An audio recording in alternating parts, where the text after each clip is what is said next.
48 minute ধরে কিভাবে সংসদে নতুন সংসদ ভবনে জৈন সমাজের সমস্ত তীর্থঙ্করের তার পোর্ট্রেট লাগানো, তার বাণী সব তুলে ধরেছেন। কেন জৈন ধর্ম মহান ধর্ম সে কথা বলেছেন। আমাদের দুর্ভাগ্য, নেতাজি ইন্ডোর স্টেডিয়ামে এই রাজ্যের মুখ্যমন্ত্রীকে জৈন সমাজ মুখ্যমন্ত্রী হিসেবে ডেকেছিল। তিনি সেখানে বলেছেন এই রাজ্যে ওয়াকফ বিল চালু হবে না। চালু হোক না হোক সে তো আপনার ব্যাপার, আপনি সংবিধানকে মানবেন কিনা আপনার ব্যাপার, কিন্তু জৈন সমাজের ধর্মীয় অনুষ্ঠানে গিয়ে একথা বলা উচিত হয়। তাই এর ক্ষেত্র নত্য সত্য জ্ঞান নেই, কোথায় কি বলতে হয় জানে না। যেমন আমি আপনাদের সামনে প্রেস কনফারেন্স করছি মন্দিরের বাইরে এসে, আপনি জানেন না তাই এগুলো করেন, এটা দুর্ভাগ্য। আজকে মহাবীর জয়ন্তী, কোলাঘাটে এই জৈন মন্দিরের প্রচুর প্রাচীন ইতিহাস আছে। 2004 সাল থেকে 21 বছরের সম্পর্ক, বছরে একবার তো আসি, 2-3 বারও হয়ে যায়। এরা আমাকে বারবার দুহাত ভরে নির্বাচনী রাজনীতিতে আশীর্বাদ দেন, সহযোগিতা করেন। আমি কখনো এই মন্দিরে নির্বাচনের সময় আসি না, কিন্তু এরা আমাকে আত্মীয়র মতো গ্রহণ করে। এবং এই সমাজ অত্যন্ত অহিংস পথে আমাদের যে রীতিনীতি আছে, মানবতার সেবা করেন এবং এদের নিষ্ঠা সত্যিকারের লক্ষণীয়, অনুকরণীয়, গ্রহণীয়।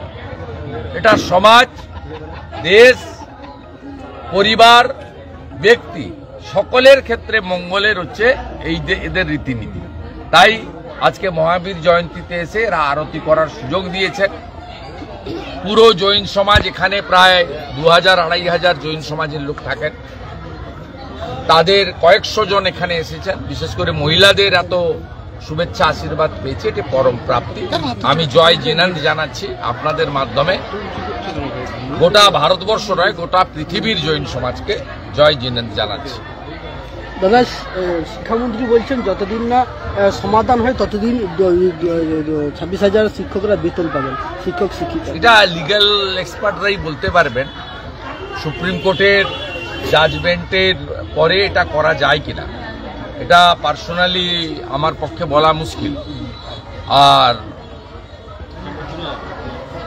আমি আবারও বলি, সমস্যার সমাধান, রিভিউ পিটিশনের তো হিয়ারিং হবে, সেখানে যদি যোগ্য তালিকাটা ফেলে দেন তাহলে একটা বড় অংশের, কেউ 19,000 বলছে, কেউ 18,000 বলছে, যাই হোক একটা বড় অংশের যোগ্য শিক্ষক শিক্ষিকা শিক্ষাকর্মীর চাকরি বেঁচে যায়। এটা আমরা সবাই প্রেয়ার করছি। এটা পারে সরকারই একমাত্র করতে।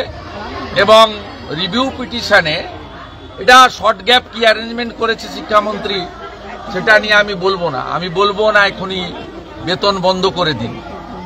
এটা আমি বিকাশ বাবুদের মতো বলতে পারবো, কারণ আমি হুঁশযুক্ত মানুষ, কোনো অমানবিক কাজ আমি বলতে পারি না। কিন্তু আমার বক্তব্য হচ্ছে যে আপনাদের হাতে সব রয়েছে, রাজ্য সরকারের হাতে।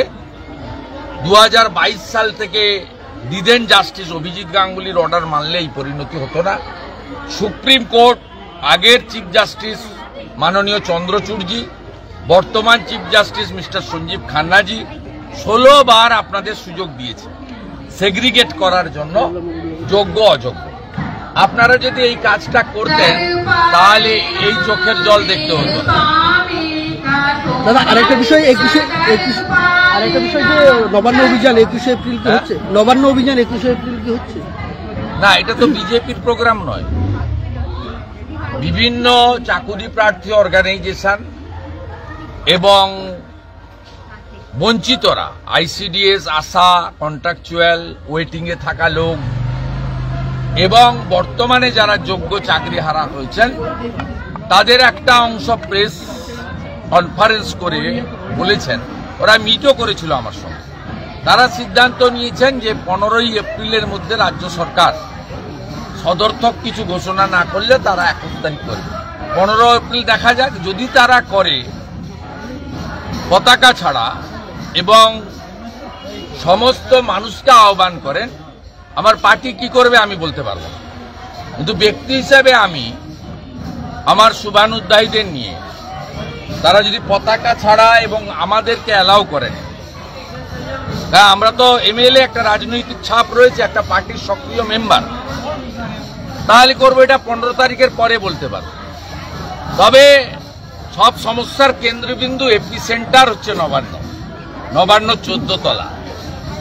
আমি মনে করি এই রাজ্যের সবাই যোগ্য, একজনই অযোগ্য, তার নাম হচ্ছে চোর ব্যানার্জি।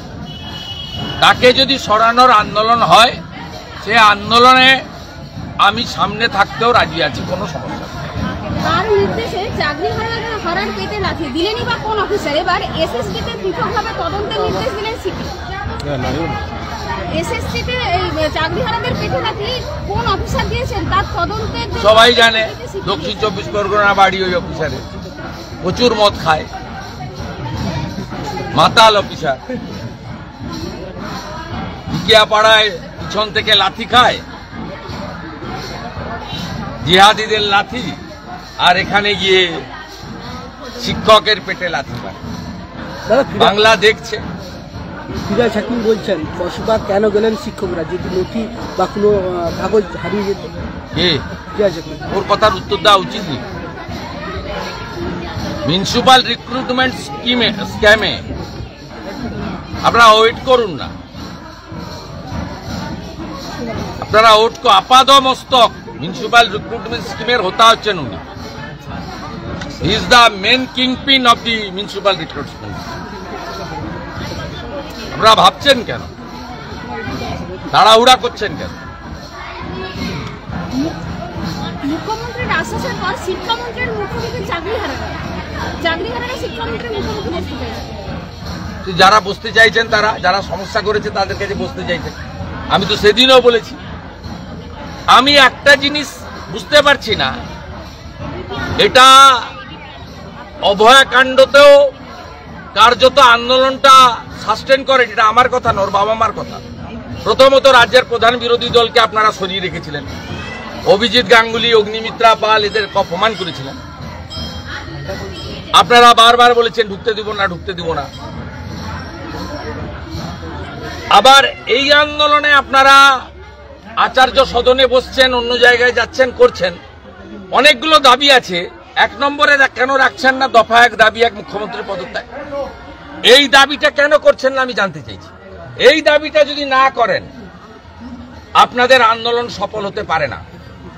কারণ আমি এই রাজ্যের শাসক দলের সঙ্গে ছিলাম, আমি খুব কাছ থেকে এই মুখ্যমন্ত্রীকে 9 বছর দেখেছি। গোটা রাজ্যে কি ব্যুরোক্রেসি, কি পলিটিক্যাল, কি এমএলএ, ল মেকার, এমপি, মন্ত্রী, all are lamp post. Only 1 single post, that is chief minister post. এই রাজ্যের বর্তমান শিক্ষামন্ত্রীকে 13 সালে ঘাড় ধাক্কা মেরে সরিয়ে নিজের লোক পার্থ চ্যাটার্জিকে বসিয়েছিল এই মমতা ব্যানার্জি, দুর্নীতি করার জন্য। এই মমতা ব্যানার্জি গত সোমবার দিন নেতাজি ইন্ডোর স্টেডিয়ামে পার্টির ক্যাডারদের নিয়ে মিটিং করেছিল। সেখানে রাজ্যের উচ্চশিক্ষামন্ত্রী বা শিক্ষামন্ত্রীকে একটা শব্দ বাক্য বলতে দেয়নি। প্রকাশ্য রাস্তায় গরু খাওয়া সুবোধ সরকারকে দিয়ে বলিয়েছে। 10,000 টাকা দিলে যিনি ভাষণ দিতে যান সিপিএম এর নেতা আবুল বাসারকে দিয়ে বলিয়েছেন। আগে সিপিএম ছিল, দুটোই 11-র পরে আসা মাল। নন্দীগ্রাম সিঙ্গুর বিরোধিতা করেছে এই সুবোধও আর আবুলও। একে 10,000 টাকা দিলে বক্তৃতা করতে যায় এই আবুল বাসার। এরা বক্তৃতা করেছে, কিন্তু ব্রাত্য বসুকে দিয়ে বক্তৃতা করানো হয়নি। তাই ব্রাত্য বসুর নতুন নাম হচ্ছে ভৃত্য বসু।